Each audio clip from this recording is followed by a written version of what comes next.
Welcome to the Dubai Airshow 2025. In front of us is the pride of the Pakistan Air Force, the JF-17 Thunder, a lightweight, multi-role fighter jointly developed by Pakistan and China. Today, we are doing a full walk around of this aircraft as it sits on static display with its complete weapons loadout. Starting at the nose, the Thunder features a sharp aerodynamic profile housing an advanced radar system, depending on the block variant. The JF-17 Block 3, the latest model on display here, carries an AESA radar, giving it improved detection range and electronic warfare capability. Moving up to the cockpit, you'll notice the modern glass cockpit arrangement under the tinted canopy.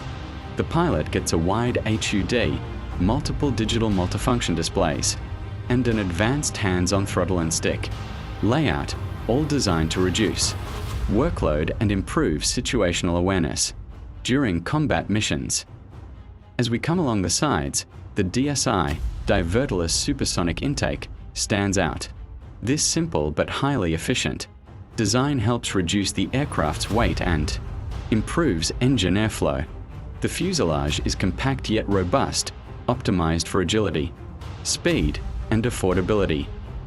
Under the wings, the JF-17 carries multiple hardpoints for a wide range of weapons. Here at the airshow, you can see a full combat loadout displayed. This includes air-to-air missiles, precision-guided munitions, and standoff weapons that enable the fighter to handle interception, ground attack, and maritime strike roles. Displayed here are the PL-5E short-range missiles, known for high maneuverability, and the SD-10 beyond visual range missiles, giving the Thunder a strong air superiority punch.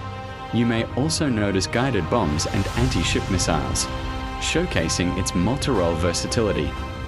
Towards the rear, the single-engine configuration provides a balance between performance and maintenance cost. The tail design, vertical stabilizer, and control surfaces all contribute to the aircraft's responsiveness and agility in combat. And that completes our walk around of the JF-17.